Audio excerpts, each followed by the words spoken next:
À tous ceux qui s'intéressent au développement personnel, la psychologie, et qui traversent une période compliquée de transition, de questionnement, écoutez ceci. Avant, je n'arrivais pas à créer de belles relations. Je me sentais insignifiant, je ne savais pas qui j'étais. Je n'étais pas particulièrement animé par ce que je faisais. Je n'avais pas confiance en moi, je me détestais. Bref, c'était horrible. Après quasiment 20 ans de développement personnel, tout dans ma vie a changé. Ma situation professionnelle, ma vie sociale, ma vie sentimentale, mon quotidien, mes habitudes, mes pensées, mon état émotionnel, l'image que j'ai de moi, mon identité, ma réalité, tout a changé. J'ai réussi à transformer ma vie en profondeur grâce au développement personnel et je partais de très très loin. Dans cet épisode, je vais résumer 20 ans de développement personnel en 20 minutes, alors accrochez-vous, c'est parti.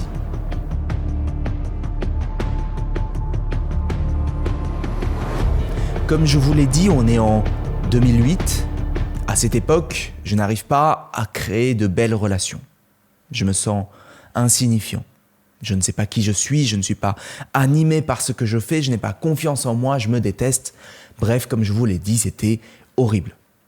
Et un jour, je suis chez moi le soir, et comme tous les soirs, je pense à tous les autres de mon âge qui sont heureux, souriants, entourés, et moi qui me sens seul, malheureux. Et je me dis, mais pourquoi est-ce que ça m'arrive à moi ? Qu'est-ce que j'ai fait pour mériter ça ? Et vraiment, j'en tremblais, j'étais en pleurs. Et là, je me rappelle m'être dit, combien de temps est-ce que je dois encore subir ça ? Combien de temps ça va durer encore ? Et c'est là qu'une simple vérité m'a été révélée. C'est que tout ce que j'ai fait jusqu'alors, ça a été d'attendre que ma vie s'améliore, d'attendre passivement que ma vie s'améliore. Mais si j'attends passivement que ça change, rien ne va changer. Cette simple vérité m'a été révélée. Si j'attends passivement que ça change, rien ne va changer. Et c'est devenu une évidence. Il faut que je fasse quelque chose. Je comprends alors que la question n'est pas de savoir si oui ou non ma vie peut changer. Mais quand est-ce que la souffrance deviendra trop insupportable pour que je décide enfin qu'il est temps que je me bouge ? Et c'est là la première leçon que j'ai retenue du développement personnel. Parfois, la question n'est pas de savoir si oui ou non ma vie peut changer, mais quand est-ce que la souffrance deviendra trop insupportable pour que je décide enfin de me bouger. Donc ce jour-là, j'ai dit stop, ça suffit, il faut que ça change maintenant. Je ne sais pas encore si c'est possible, je ne sais pas encore comment, mais je sais une chose, c'est que je vais tout faire pour que ça change. Parce que ce que je suis en train de vivre, ça ne me convient pas. C'est ainsi que j'ai commencé à chercher comment me sortir de là. Je me suis intéressé au développement personnel, à la psychologie, aux approches thérapeutiques, la philosophie, le bien-être, la spiritualité. Le développement personnel en 2008, à l'époque, ça se trouvait surtout en librairie, sur les forums, sur Reddit.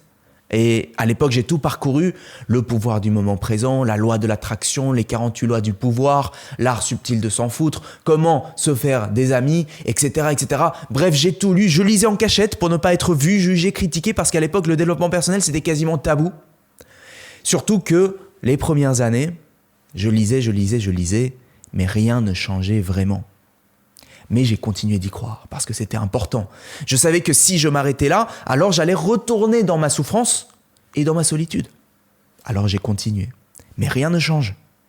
Et c'est là que je comprends ma deuxième leçon. Savoir ne suffit pas. La transformation doit se vivre. On ne devient pas un bon nageur en regardant uniquement des vidéos de natation. Pourtant, quand il s'agit de transformation personnelle, l'amélioration de soi, le développement personnel, étonnamment, beaucoup d'entre nous, moi y compris à l'époque, pensent que comprendre est suffisant. Quand quelqu'un veut transformer sa vie, eh bien rien ne change s'il se contente de comprendre. Il y a la nécessité de vivre l'expérience de la transformation, tout comme l'apprenti nageur doit aller à la piscine pour faire de longueurs. C'est pour ça qu'on voit des gens qui passent 3 ans, 10 ans, 30 ans à comprendre le développement personnel sans qu'aucun changement majeur n'ait lieu dans leur vie. Et ça aurait pu m'arriver si je m'étais arrêté là. Donc si vous faites du développement personnel, n'oubliez pas, comprendre ne suffit pas, la transformation doit se vivre. Et donc, je vais vivre la transformation et là, je commence à me sentir mieux. Je commence à élever mon énergie, à me sentir mieux intérieurement. Je transforme l'image que j'ai de moi-même. Je deviens plus confiant. Je me forge mentalement, physiquement. Je comprends mieux l'humain, j'améliore mes relations, j'apprends à aimer et à être aimé. J'apprends à vivre une vie qui m'inspire vraiment. Donc, de 2008 à 2019, je passe plus d'une décennie à travailler sur moi, franchement quasiment à temps plein. Et année après année, chaque année qui passe, je me sens de plus en plus aimé, valorisé, accompli, libre, en paix. On est en 2019 et je sens que je me réveille enfin avec une énergie incroyable. Je me sens au meilleur de moi, j'aime ma vie. Tout dans ma vie avait changé, ma situation pro, ma vie sociale, ma vie sentimentale, mon quotidien, mes habitudes, mes pensées, mon état émotionnel, l'image que j'avais de moi, mon identité, qui j'étais, ma réalité, le monde dans lequel je vis, ma vision du monde. En 2019, j'étais enfin capable de dire que oui, ma vie s'est transformée en profondeur grâce au développement personnel, sachant que je partais de très très loin. À l'époque, je me rappelle que Julia de Funès publiait « Développement impersonnel » pour qualifier le développement personnel d'imposture, pour dénoncer l'imposture du développement personnel. Et je me rappelle que la plupart des gens étaient d'accord avec elle. Pourquoi ? Parce qu'ils étaient sceptiques avec le développement personnel. Ils disaient le développement personnel, c'est du bullshit, c'est du vent. La spiritualité, c'est un truc de gens qui sont totalement perchés, mais ça ne mène à rien.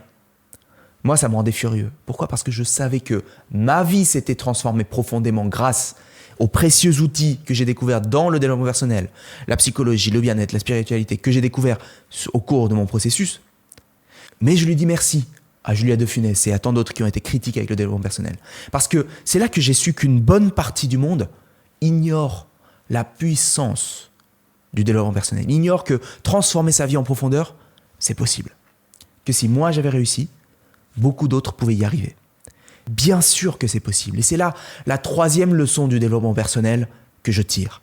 Même ceux qui ont traversé une période compliquée, de transition, de remise en question, ils peuvent changer radicalement leur vie, ils peuvent se libérer de ce qui les retient, ils peuvent reprendre le contrôle, repenser leur existence, se réinventer, aller de l'avant, vivre la vie qui les inspire vraiment. Et je le savais parce que je l'avais fait. Mais le monde aujourd'hui est sceptique parce qu'il y a de tout dans le développement personnel. Il y a des méthodes plus ou moins efficaces, voire carrément des impostures. Oui, c'est vrai, parce qu'il y a d'un côté des gens qui sont perchés et de l'autre des gens qui sont, on ne va pas se mentir, totalement incompétents. Et c'est là que j'ai eu l'intuition que si je voulais que le monde comprenne qu'on peut transformer sa vie en profondeur grâce au développement personnel, eh bien, il fallait que personnellement, je conçoive une méthode rigoureuse, mais en même temps ouverte, qui permet spécifiquement à ceux qui veulent aller de l'avant d'obtenir des résultats concrets. Et j'en ai fait ma mission, aider un maximum de gens à vivre une vie qui les inspire vraiment grâce à une méthode de transformation profonde. C'est devenu ma mission. Donc, à partir de 2019, qu'est-ce que je fais ? Je commence à concevoir une première structure pour une méthode relativement simple. Je passe des semaines entières à reprendre tout ce que je savais de l'humain, tout ce que j'ai appris les 15 dernières années pour en faire une synthèse. Et je me rappelle, le soir, je reste debout, je ne m'arrête plus, je me donne avec énergie. Parce qu'il faut que vous sachiez une chose à propos de moi. C'est qu'entre-temps, j'ai eu une ancienne vie en tant que consultant en stratégie d'entreprise. Je suis quelqu'un d'ouvert à la spiritualité, mais je suis aussi quelqu'un de très cartésien, rigoureux, structuré. Parce qu'on a besoin de cette rigueur et de cette structure dans le métier du conseiller en stratégie. Donc, pour moi, ça fait partie de moi, c'est une nécessité de faire un travail carré. Et je savais que c'est comme ça que j'allais concevoir une méthode efficace et qui produit de vrais résultats. C'est ainsi que j'ai construit cette méthode simple pour vivre mieux. Mais j'ai eu des moments de doute. Un jour, j'hésite à abandonner. Je suis à deux doigts d'abandonner et de retourner dans le conseiller en stratégie. Mais ce jour-là, je reçois un email d'une personne que je ne connaissais pas. Elle me dit qu'elle a vu une de mes vidéos et que ça a changé sa vie. Et vous savez quoi ? J'apprends que c'est l'un de mes abonnés qui lui a envoyé la vidéo en lui disant qu'il fallait absolument qu'elle le regarde. Et ça me motive parce que je sens que j'ai un vrai impact. Et ensuite, ça s'est enchaîné, de plus en plus d'impact, de plus en plus de gens qui me disent merci, ce que tu dis a changé ma vie, ta méthode a changé ma vie. Et là, j'ai l'intuition que je touche du doigt quelque chose de bien plus important que ce que je croyais au départ. Et c'est ce qui m'amène à la 4e leçon que je tire du développement personnel. Les gens voient le résultat, mais n'ont aucune idée du travail qu'il a fallu fournir. Ça paraît simple, mais vous savez comme moi que c'est difficile. Il a fallu faire des sacrifices, passer des nuits blanches, surmonter les moments de faiblesse pour en arriver là. Alors si vous, aujourd'hui, vous êtes engagé dans un projet, une mission qui demande énormément d'énergie, ne lâchez rien, continuez. Donc je continue. Je pars à la rencontre d'experts et de leaders du développement personnel francophone sur mon podcast. Paul Pironnet, Jonathan Lehmann, Sudei, David Laroche, des psychologues renommés, des préparateurs mentaux. Bref, je rencontre des experts, des gens qui sont doués dans ce qu'ils font, qui sont reconnus dans leur milieu. Et je leur suis vraiment reconnaissant parce que grâce à eux, j'ai renforcé ma compréhension de l'humain et mes compétences dans l'accompagnement transformationnel. Alors, on arrive vers 2020, 2021, je commence à accompagner personnellement des gens. Et parfois, c'est dur parce que c'est différent d'accompagner des gens comme vous et moi, alors qu'avant, j'accompagnais des dirigeants et des chefs d'entreprise dans le conseil en stratégie. Là, on est dans de l'humain, on est dans de l'émotionnel. Mais j'apprends. Et je me rappelle qu'à ce moment-là, l'accompagnement devient de plus en plus puissant, devient de plus en plus méthodique, structuré et impactant. Et en même temps, j'avais un enjeu pratico-pratique. J'épuise quasiment toutes mes économies. Il arrive un moment où je me demande si je dois continuer, si je ne dois pas retourner dans le conseil en stratégie. Et le jour où je suis sur le point d'abandonner, je reçois le même jour 3 demandes d'accompagnement sans que j'ai rien demandé de particulier. Comme si l'univers testait ma détermination avant de m'ouvrir les portes. Et ça a forgé ma certitude que c'est ce que je dois faire. Je vais plus loin, c'est alors que je publie plusieurs livres. Je développe plusieurs méthodes d'accompagnement sur différentes problématiques précises, la confiance en soi, l'amour de soi, la psychologie homme-femme, le lâcher-prise, la force de caractère et l'autodiscipline.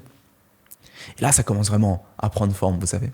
Et je regarde en arrière et je suis reconnaissant pour chacune des petites étapes que j'ai franchies. Parce que chaque petite expérience s'est accumulée pour renforcer ma pédagogie, mon impact, ma rigueur, tout en restant dans l'empathie, la bienveillance. C'est parce que c'est dans mes valeurs. Et je sens que je suis en train de prouver au monde que non, dans le monde du développement personnel, il n'y a pas que des impostures. Je suis en train de prouver au monde que oui, transformer sa vie en profondeur, même quand on a traversé une période compliquée, c'est possible avec une méthode solide. Et ces dernières années, je finis par concevoir une méthode complète. Une méthode qui s'appelle le processus de création de la réalité. Avec cet outil, j'ai fini par accompagner personnellement plus de 5000 personnes et tous les jours, j'ai des retours positifs, que ce soit sur les réseaux sociaux, que ce soit sur Trustpilot ou par messagerie, dans mes emails, qui me remplissent de joie. D'ailleurs, je vous invite vraiment à aller lire les résultats sur Trustpilot. Et en plus de ça, j'ai aussi la chance d'avoir des centaines de milliers de personnes qui me suivent sur les réseaux sociaux. Franchement, c'est incroyable ce que je suis en train de vivre. Et c'est pour ça que je retiens cette 5e leçon du développement personnel. C'est qu'on ne peut pas prospérer si on n'apporte pas une valeur incroyable aux gens. Si on ne résout pas un vrai problème douloureux pour les personnes qu'on sert, on ne peut pas prospérer à long terme. Moi, ma mission, c'est impacter un maximum de personnes et les aider à vivre une vie qui les inspire vraiment. C'est ça qui m'anime. Tout comme pour un artiste, c'est impacter un maximum de gens avec une musique qui est inspirante, émotionnelle. Tout comme pour un architecte, c'est construire de beaux bâtiments et changer le monde. Pour moi, c'est ma mission, impacter un maximum de personnes et les aider à vivre une vie qui les inspire vraiment grâce à ce que je sais faire, grâce au processus de la création de la réalité. Et je vais continuer d'apporter de la valeur, de répondre à un vrai besoin, d'apporter des résultats concrets. Parce que la confiance qu'on m'accorde, elle dépend de si oui ou non je tiens cette promesse. J'ai une réputation en jeu, c'est une relation de confiance que je crée. Je promets des résultats, il y a une garantie, j'ai une réputation en jeu, c'est une relation de confiance qui est créée. Et le deal, c'est que si je continue d'apporter de la valeur, alors c'est gagnant-gagnant, on me fait confiance, on avance ensemble. Donc, je suis persuadé qu'on ne peut prospérer que si on apporte une valeur incroyable. C'est tellement important. C'est la 5e leçon que je tire du développement personnel. Je réalise que pour moi, ce qui est important, c'est de progresser, de continuer d'être créatif, de protéger les gens que j'accompagne, d'aimer ce que je fais, d'aimer l'humain. C'est ce qui m'anime, c'est ce qui est vrai, juste, beau pour moi, ce sont mes valeurs. C'est pour ça que je sais qu'au fond, ce qui m'anime, c'est m'assurer que demain, les gens, quand ils repensent à la période où le développement personnel était mal vu, eh bien, ils en rient, ils en sourient. Et qu'ils se disent que le monde a bien changé. Parce que désormais, ce qui est naturel, c'est de se dire que oui, évidemment qu'on peut transformer sa vie en profondeur, en toute confiance, parce qu'il existe là-dehors des méthodes à la fois rigoureuses et bienveillantes. Et ça, je suis persuadé que ça changera le monde. Et c'est ce qui va se produire. Aujourd'hui, je vois déjà des personnes que j'ai accompagnées qui transmettent à leur tour mon approche dans leur entourage, ce qui crée des cercles de transformation qui dépassent simplement qui je suis. Et c'est là que je me dis que le développement personnel, c'est un moteur véritable de transformation sociale. N'en déplaise à des gens comme Julia de Funès. Le développement personnel, ça représente bien plus qu'une quête individuelle. C'est un vrai levier de transformation sociétale. Imaginez une société qui est composée d'individus qui ont brisé les chaînes de leur passé, qui se connaissent intimement et qui ont embrassé une nouvelle vision de l'humain. Ces personnes transformées deviennent des forces motrices du progrès. Elles sont portées par leurs rêves, leurs aspirations et elles avancent avec détermination. Leur énergie ne se limite pas à leur épanouissement individuel, au contraire. Leur énergie rayonne naturellement vers leur entourage, leur communauté, leur environnement. Ces personnes deviennent des individus qui sont accomplis, qui deviennent des créateurs de valeur, des contributeurs actifs qui enrichissent la société par leur présence, leurs actions. Alors, le développement personnel, c'est loin d'être une démarche narcissique, repliée sur soi. Le développement personnel, c'est un acte pour soi, puis ensuite un acte généreux envers la société. Chaque personne qui s'épanouit devient un catalyseur positif. Et chaque personne qui vit sa meilleure vie, qui exprime son plein potentiel, eh bien, multiplie les bienfaits pour la société. C'est pourquoi le développement personnel est un acte politique. Vous imaginez l'impact qu'il y a à transformer la vie de millions d'individus de l'intérieur, l'impact que ça peut avoir dans le monde. Alors, si j'ai un dernier message pour vous dans cet épisode, c'est de vous dire, n'écoutez pas les sceptiques. Si aujourd'hui vous traversez une période compliquée, de transition, de questionnement, et que vous voulez aller de l'avant, vivre une vie qui vous inspire vraiment, faites du développement personnel. Ça peut transformer votre vie, croyez-moi, d'expérience, je le sais parce que je l'ai vécu, je le sais parce que j'ai accompagné des milliers d'individus, je sais que c'est possible, je sais que c'est facile. Allez, c'est tout pour cette semaine, c'était Julien Kim, prenez bien soin de vous, ciao.